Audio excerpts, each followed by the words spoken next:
All right, Shalom. First and foremost, I give all praises, honor, and glory unto Yahweh, Ba'ashem, Yahweh Shai, Bahashem, Rachakodash.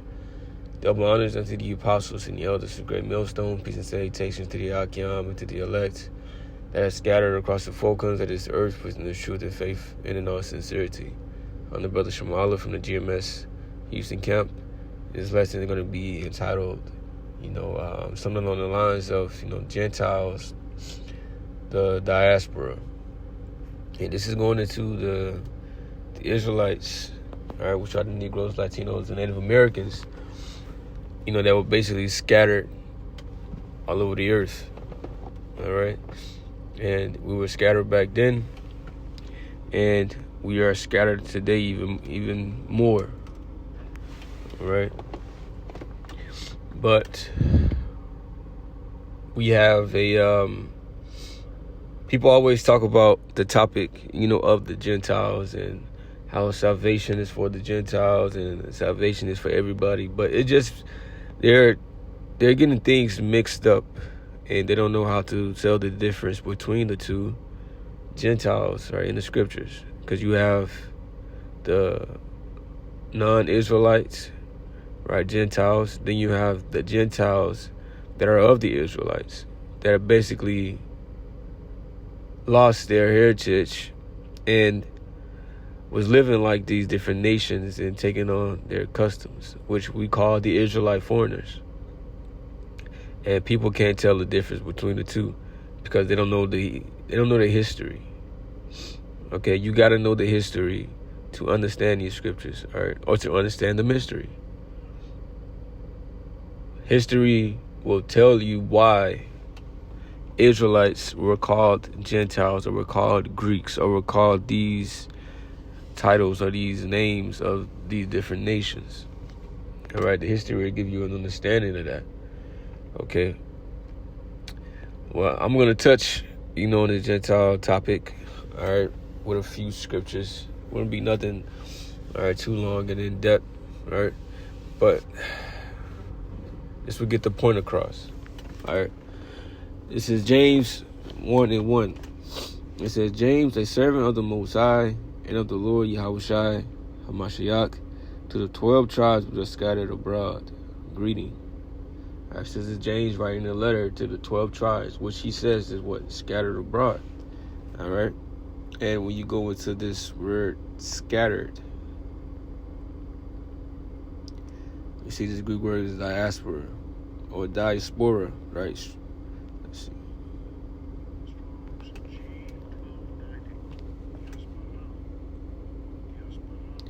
All right, Diaspora.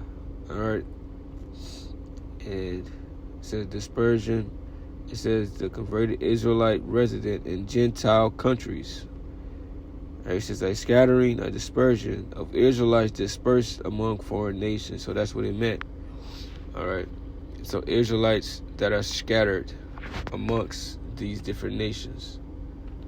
So, like I said, this happened, back then, and even much more now. Our Israelites are scattered all over the planet Earth amongst these different nations, or amongst the heathen. Peter said the same thing as well. You go to 1 Peter 1:1. Peter, an apostle of Yahweh Shai Mashiach, to the strangers scattered throughout Pontus, Galatia, Cappadocia, Asia, Bithynia. And when you go to the scattered, right? Because what the strangers talking about, right? It says to the strangers scattered, and the same word is diaspora, all right? So we're talking about the Israelites, okay? Now, why would these Israelites be scattered all over the place? It goes back into the curses. Deuteronomy 28:63. And it shall come to pass that as Yahweh rejoiced over you to do good and to multiply you, so Yahweh will rejoice over you to destroy you and to bring you to naught. And ye shall be plucked from off the land whither thou goest to possess it. Right, this is going to basically the curses. Right, this is the curses that was listed off for disobeying the Lord, right? For disobeying and not listening and not following the law, statutes, and commandments. This is what was going to happen. Right? He says they're going to rejoice to do evil, right, and to basically destroy us, all right, and be plucked from off the land, which the land of Israel. So we were going to be taken out of that land. And then what else? It says, and Yahweh shall scatter thee among all people from the one end of the earth even unto the other. And there thou shalt serve other gods, which neither thou nor thy fathers have known, even wood and stone. So you see, we're going to be scattered, right, amongst all people. It said from one end of the earth even unto the other. And this is the case even today. It says why we're all over the place like this. It says, and there thou shalt serve other gods, which neither thou nor thy fathers have known, even wood and stone. So we were going to be scattered amongst these people worshiping idols. But not only that, right? When you get Jeremiah 17:4, it says, and thou even thyself shalt discontinue from thine heritage that I gave thee, and I will cause thee to serve thine enemies in the land which thou knowest not, for ye have kindled a fire in my anger, which shall burn forever. So not only were we going to be scattered amongst these different nations, but the Lord is going to take our heritage away, right? Starting with the land, right? Then the language, then our customs. All of these different things are going to be taken away from us, and we're going to serve our enemies.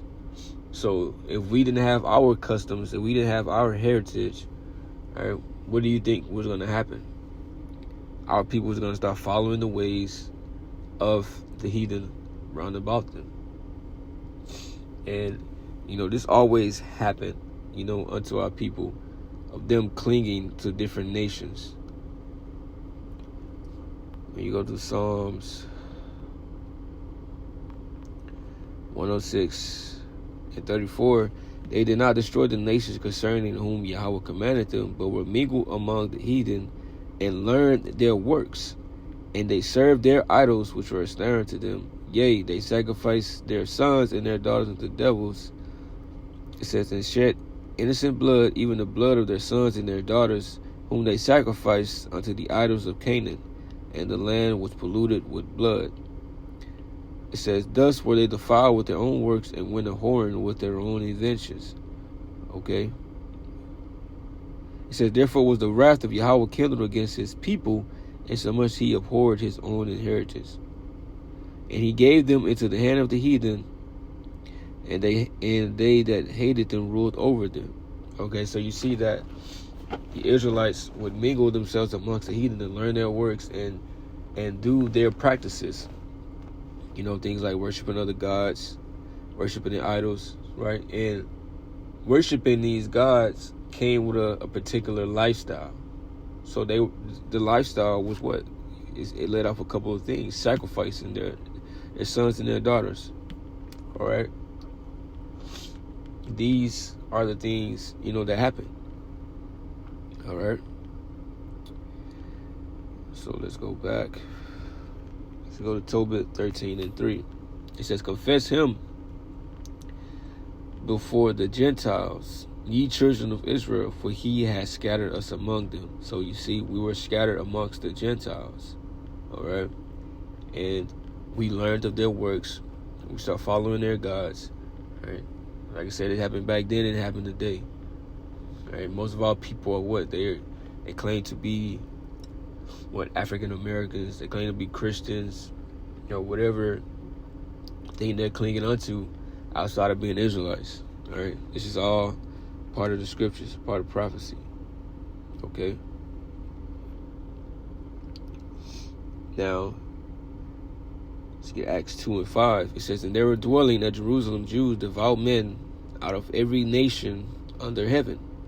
All right. Now, why does it say out of every nation? Because of the scriptures that I had just pulled. We were scattered amongst these different nations. Okay. But these particular Jews, right, they were coming here, right, for the Pentecost, right, or the Feast of Weeks. They knew that they were Israelites. But you had others that were also scattered in the same lands that they were in that did not know. All right. But these people, these Israelites knew that they were Israelites. All right. It says, now when this was noised abroad, the multitude came together and were confounded, because that every man heard them speak in his own language. And they were all amazed and marveled, saying one to another, behold, are not all these which speak Galileans? And how hear we every man in our own tongue wherein we were born? Parthians and Medes and Elamites, and the dwellers in Mesopotamia, and in Judea, and in Cappadocia, and in Pontus, and Asia, Phrygia, Pamphylia, and Egypt, and in parts of Libya about Cyrene, and strangers of Rome, Jews and proselytes, Cretes and Arabians, we do hear them speak in our tongues the wonderful works of the Most High. Okay, so you had Israelites scattered through all these lands that came and still kept the feast. The three top holy days. All right, but this is what you can go to Deuteronomy 16:16, where it said the Feast of Unleavened Bread, the Feast of Tabernacles, and the Feast of Weeks. Okay, so let me grab it real quick so you can see. Deuteronomy 16:16. 3 times in the year shall all thy males appear before Yahweh thy power, in the place which he shall choose, in the Feast of Unleavened Bread, and in the Feast of Weeks, and in the Feast of Tabernacles, right? The Feast of the Weeks that was going into the Pentecost. And they shall not appear before Yahweh empty. So when you go back to the book of Acts, the 2nd chapter, you've seen all these different men from these different nations that came to keep this feast. Why? Because they were Israelites, and they were following this law right here. Okay? Showing you that they were Israelites. All right? Now, let's get into this. John 7:35. Then said the Jews among themselves, whither will he go that we shall not find him? Will he go into the dispersed among the Gentiles and teach the Gentiles? All right. Now, read this. Well, let's get the, for the word dispersed, right? It goes into the diaspora. We already know what that means. Okay. The scattered Israelites. Okay. So, we read this in a different version. NLT, the Jewish leaders were puzzled by this statement. Where is he planning to go? They asked. If he's thinking of leaving the country and maybe going to the Jews in other lands, maybe he will even teach the Greeks. Okay, because you had the Israelites scattered in other lands that knew that they were Israelites, but you also had the ones that did not. So they called them Greeks. These other Israelites, he said, well, maybe he would even go and teach the Greeks. All right. Why did they call them that? And this is the part where you got to understand a little bit of the history. All right. When you go to 1 Maccabees 1:11, when you go into, the kingdom of the Greeks when they ruled, right? You had Alexander the Great, then you had Antiochus Epiphanes the Fourth, right? Antiochus the Fourth, right? That came up, after him. All right. And he ruled in a harsh way and basically forced our people to convert unto Greek ways, which Alexander the Great didn't do that, right? He let us keep our customs. But Antiochus Epiphanes was basically like he wouldn't know none of that. He wanted us to follow their ways. But a lot of our people actually, went and followed it willingly. It says, in those days, 1 Maccabees 1:11, and in those days went there out of Israel wicked men who persuaded many, saying, let us go and make a covenant with the heathen that are round about us. For since we departed from them, we have had much sorrow, right? Keeping the commandments of the Heavenly Father, right? Being disciplined, following these ways, right? They basically were catching hell for doing that. And they seen and knew that if they would just give in and follow the ways of the heathen and basically, be into the flesh, give into the flesh, right? Please the flesh, right? And life would have been so-called better. It says, so this device pleased them well. Then certain of the people were so for herein that they went to the king, who gave them license to do after the ordinance of the heathen. And this king is Antiochus Epiphanes. It says, whereupon they built a place of exercise at Jerusalem, according to the customs of the heathen. You see, so they built a place of exercise, right, at Jerusalem, which the place of exercise, this was a this is a wicked thing to do. So when you go into it, and how that the Greeks, because the word gym goes back to gymnos, all right, which means naked, right? This was the place to exercise, and they used to exercise naked, right, butt ass naked, and they built one of these places in Jerusalem. All right, so just think about how far Jake was going in their wickedness. All right, it says they made themselves uncircumcised and forsook the holy covenant and joined themselves to the heathen and were sold to do mischief. So it said they made themselves uncircumcised, meaning they stopped following the law, statutes, and commandments. They became likened unto the heathen. But a lot of them also did make themselves like physically uncircumcised. When you look up the word epispasm, that goes into the Israelites that basically, that's the process of basically putting the foreskin back on, your rod or your penis. So they actually did do that. But they were casting off their heritage as being Israelites and took on to the heritage and the customs of the Greeks. It said they joined themselves to the heathen. Also, when you go to verse 41, moreover, King Antiochus wrote to his whole kingdom that all should be one people, and everyone should leave his laws.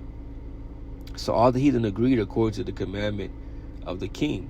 Yea, many also of the Israelites consented to his religion and sacrificed unto idols and profaned the Sabbath. So it's many Israelites consented. They did it willfully. All right? They wanted to do these things. For the king had sent letters to messengers unto Jerusalem and cities of Judah, and they should follow the strange laws of the land, and forbid burnt offerings and the sacrifice and drink offerings in the temple, and that they should profane the Sabbaths and festival days, and pollute the sanctuary and holy people, set up altars and groves and chapels of idols, and sacrifice swine's flesh and unclean beasts, that they should also leave their children uncircumcised, and make their souls abominable with all manner of uncleanliness and profanation, to the end that they might forget the law and change all the ordinances. Whosoever would not do according to the commandment of the king, he said he should die. So you had a lot of people that was forced into this lifestyle, because the king basically said that he forbid it, and you could not do these things.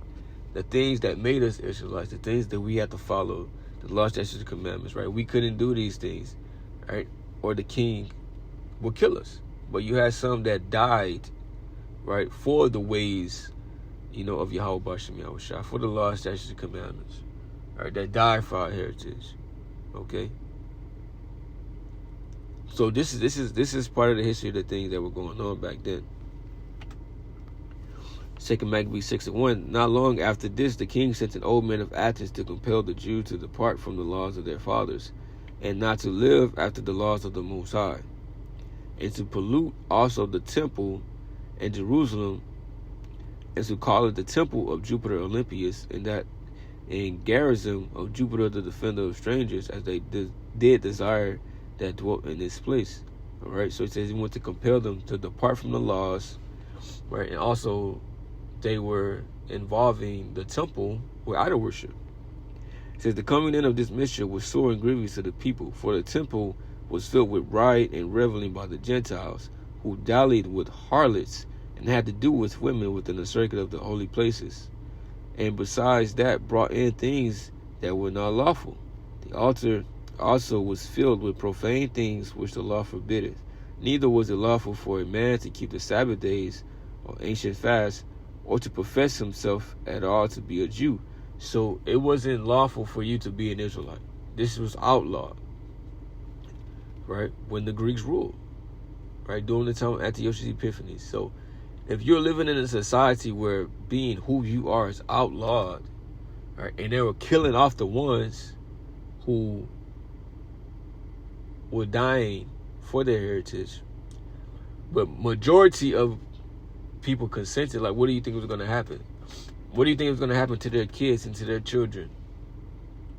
They were going to teach them the way of the Greeks, because if not, they were all going to be put to death. The kids are going to be put to death. Anybody seen keeping the laws, statutes, and commandments, or being an Israelite, right, following the practices, right, you are going to be killed. So this led unto our people being called Greeks. And that's why it was stated here, Galatians 3:28, there's neither Jew nor Greek, there's neither bond nor free, there's neither male nor female, for you're all one in Yahweh Shai Mashiach, because you're the same people, right? And the Israelites back then, there were other circumcision, meaning the ones that grew up, in the ways and in the customs, right? They looked down upon the other Israelites that lived in these different lands and were following the ways of the heathen, that spoke the heathen tongue, right? Whether they knew they Israel or not, because you didn't come up how they come up, they looked down upon you. But Paul was saying, look, bro, y'all all in one in Yahweh Shai, because y'all both need him, all right? Because all are under sin, all right? Y'all both need Yahweh Shai. But let's get Ephesians 2:11. Wherefore remember that ye being in time past Gentiles in the flesh, who are called uncircumcision by that which is called the circumcision in the flesh made by hands. Right, in the time past being Gentiles in the flesh, meaning by the works, the wicked works that, we were doing, right? It says who are called uncircumcision by that which is called the circumcision in the flesh by hands. So these were those Israelites of the circumcision, basically, not accepting the ones of the uncircumcision, right? Or the Israelite foreigners, all right? And this whole Gentile thing goes back, like I said, back then and now, because we were Gentiles before we came into this truth. We were calling ourselves African Americans or Americans and, Christians and whatever. We clung to everything else outside of being an Israelite, right? So we were in that Gentile state of mind, but now we are coming back. And this is what was happening back then. This is what the letters of Paul were too, right? Israelites that were just like us before we came into this truth. It said that at that time you were without Yahweh Shai, being aliens, right? It says being aliens from the commonwealth of Israel and strangers from the covenants of promise, having no hope and without the Most High in the world, right? So at that time we were without Yahweh Shai. And the commonwealth goes into like the citizenship. We wasn't keeping the customs, right? We wasn't keeping the laws, right? We didn't know anything about our heritage. It says, "And strangers from the covenants of promise." So the covenants, the promises that the Most High made Abraham, Isaac, and Jacob. We weren't into that, right? We didn't know that these things applied unto us. All right, and it says, having no hope and without the Most High in the world, but now in Yahweh Shai, ye who sometimes were far off are made nigh by the blood of Yahweh Shai. So this is what the death of Yahweh Shai entailed, the sacrifice, right? He died for the sins of the Israelites, right? First and foremost for the elect. And no matter where they were scattered, no matter if they were being called Greeks, no matter if they were amongst these different nations living like them, the Yahweh Shai sacrifice applied to these types of individuals as well. And that's why Paul had to go and teach them and bring them back. He said, for he is our peace, who had made both one and had broken down the middle wall of partition between us, which was the law, having abolished in his flesh the enmity, even the law of commandments contained in ordinances, for to making himself twain one new man, so making peace. All right? And it does not mean that he took away the law, but being perfect and righteous through the law, he took that away, because it got to be through faith in him. All right, so if he took the perfectness of trying to be perfect and righteous to the law, if he took that out the way, right now created an even playing field between the Israelites and the Israelite foreigners, because now everybody is under sin, and we all got to believe in Yahweh Shai, have that faith in him. All right, this is how we're going to make it. It's not going to be through the law. All right, so you can't hate on them or have some hatred towards them through the law, through them not keeping it perfectly, because look, it's not going to be through this way anymore. All right, it says, and that he might reconcile both unto the Most High in one body by the cross, having slain the enmity thereby, and came and preached peace to you which were afar off, and to them that were nigh. It says, for through him we have access by one Spirit unto the Father. Now therefore ye are no more strangers and foreigners, but fellow citizens with the saints and in the household of the Most High. So you're no longer these Israelite foreigners. You're no longer Gentiles, right? Because now you're coming back unto your true nationality, your true heritage. Okay? Now you're citizens again. And it's happened back then, and this is happening now. So this is who those Gentiles are talking about. It's not talking about those of another nation, but those of the Israelites that were living amongst another nation and following their ways. All right. So hope this lesson was edifying. And with that, I'm going to say shalom.